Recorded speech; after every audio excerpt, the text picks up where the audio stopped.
In today's video, I want to talk about how much it actually cost me to self-publish my debut cozy fantasy novel, The Lunar Quartz Library. I feel like I've seen similar videos to this, and when I click into them, the title feels a bit clickbaity in relation to what the creator or author actually discloses. It feels a bit generic and like they are skirting around the numbers. I just wanted to create a video where I told you down to the last penny, because I'm British and it's pennies and not cents, how much it cost. So let's go. Hey, hi, hello, welcome back to my channel. If you're new here, my name is Melanie Steele and I write all things cozy. So on October the 30th, I self-published my debut cozy fantasy novel, The Lunar Quartz Library.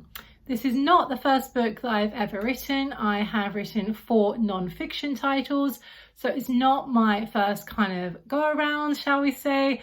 But I did spend considerably more on publishing this because it was a work of fiction and thus entirely different in terms of marketing and things like that than I did on my non-fiction titles.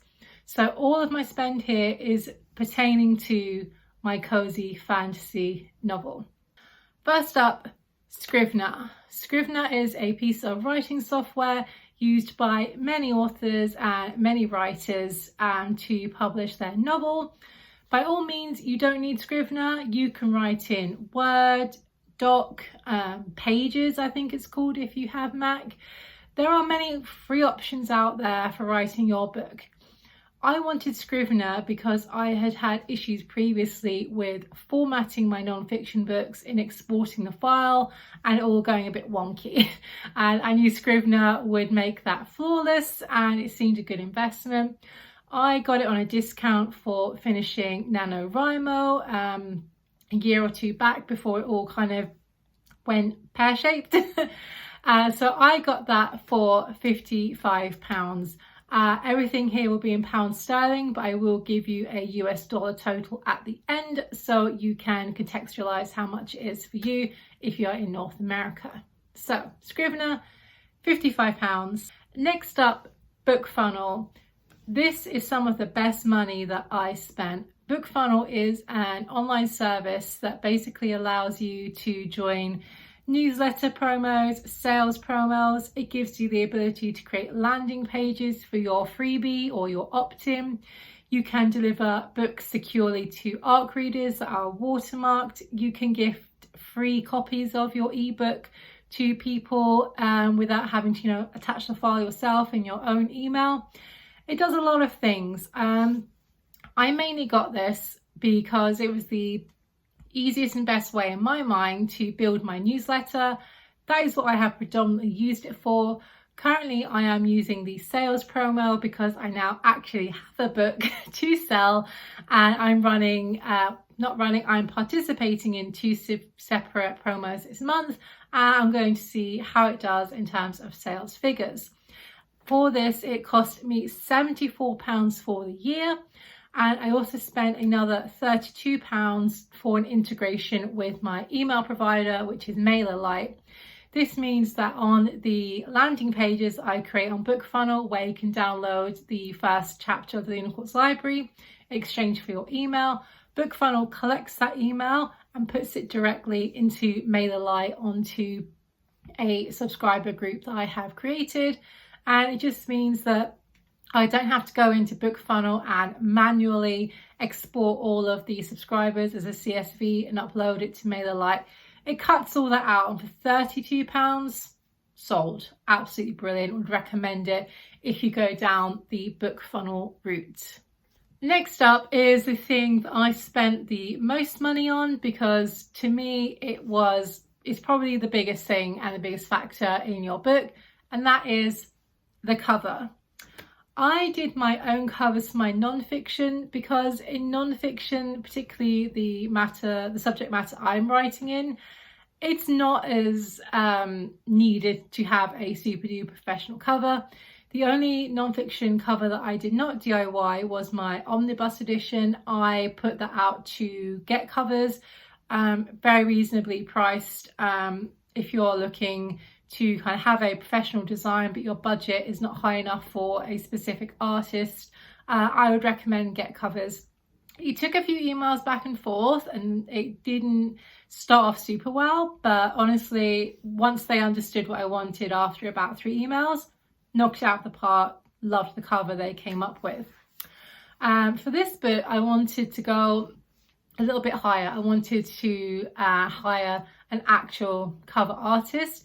I came across Georgia from Pixel and Quill on Instagram, and I just fell in love with her designs. And this was all the way back like late autumn last year, and I actually booked her there and then to do the cover for the Lunar Quartz Library. Georgia is based in Australia, so in this regard the terrible Australian dollar exchange rate worked for me. I'm sorry to any Australians that are watching. And my cover basically cost me £180, which is very reasonable in terms of actually working with a cover artist. You can pay anything from like £100 to £300 up to thousands of pounds or dollars, depending on what it is that you want, the reputation of that artist. You know, if they've done covers for traditionally published books, they're probably going to charge a lot more for their skills, as well they should, because they're amazing at that point. But there are certainly cover artists working at different price points, and you can find someone who fits in with yours.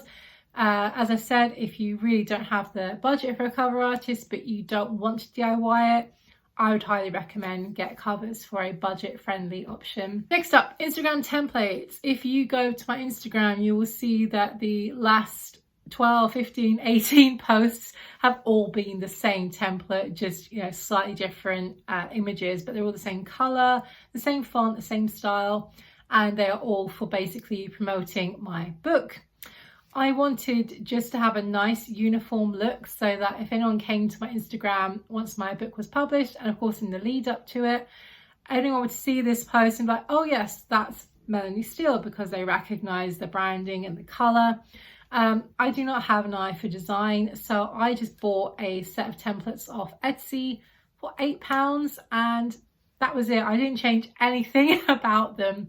I kept the color. I think I might have increased the font size on a couple, but other than that, I kept those templates as was, and it saved me so much time, so much headaches. I just put my cover image on all of the frames, done. Would recommend if you don't want to spend time making very pretty Instagram promo images. If you just want something you can put up that looks nice, recommend. Once you upload your book to Amazon KDP, you need to order both a proof copy and I would say at least one author copy. The proof copy is your paperback, and they will send it to you once you have uploaded your file, and you get to basically say, please send me a proof copy. This is so you can actually see the book IRL, because no matter how many times you go through that PDF proof that they give you, the chances are you won't spot everything that's potentially wrong. Having a real copy that you can go through and look, it also gives you the chance to see how it is going to look to other people, because again, sometimes there is a disparity between how something looks on a PDF proof, how it looks in real life. So ordering a proof copy and an author copy so that I had something I could hold and show in photos and obviously just have on the bookshelf. Altogether that was £15. The price obviously depends on print costs, which depends on how many pages you have and which Amazon marketplace you are having your books printed in. Finally, email and domain. I do have my own domain name, but I don't have a website there. I just have it parked so that if I want to get around to doing that, it's there, it's done, it's mine. Obviously, I needed to have an email provider so I can send out newsletters from a professional email address. £16 for both of those. I went with a company called Namecheap, and as the name suggests, they were cheap. Recommend over a lot of the bigger companies like GoDaddy that wanted absolutely astronomical amounts for the same thing.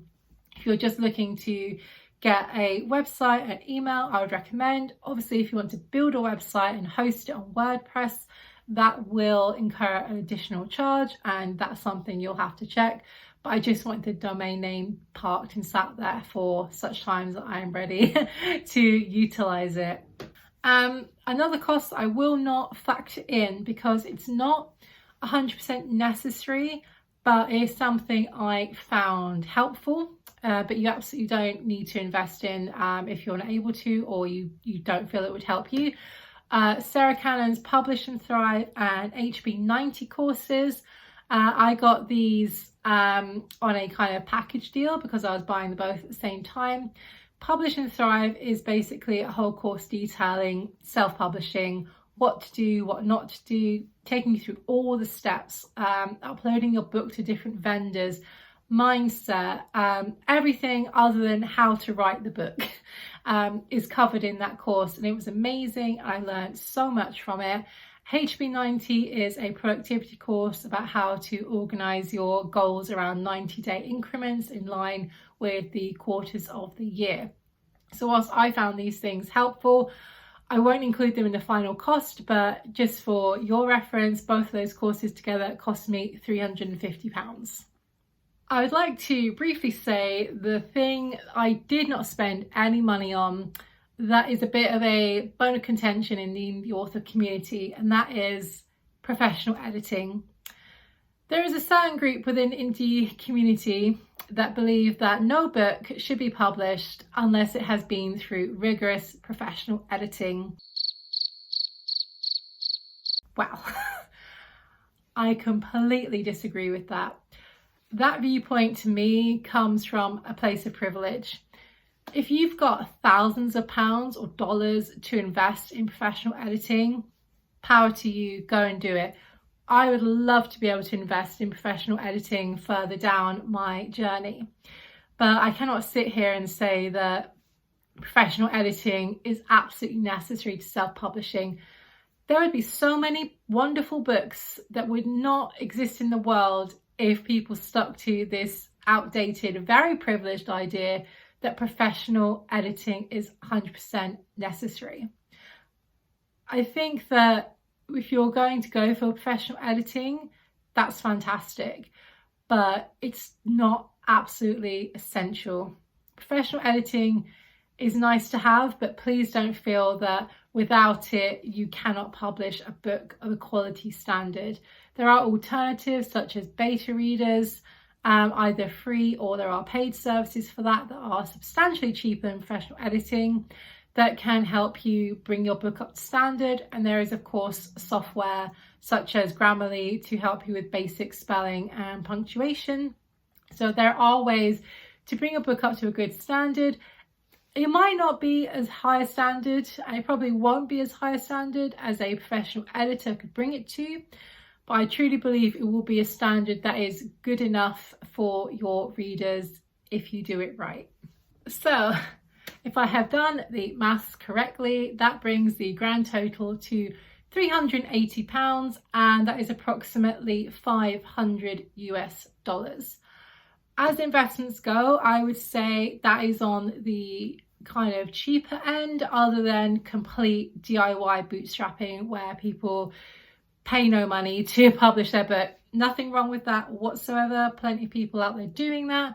But I had money to invest from my non-fiction titles, not loads, but I had enough to invest in these things that you have seen here.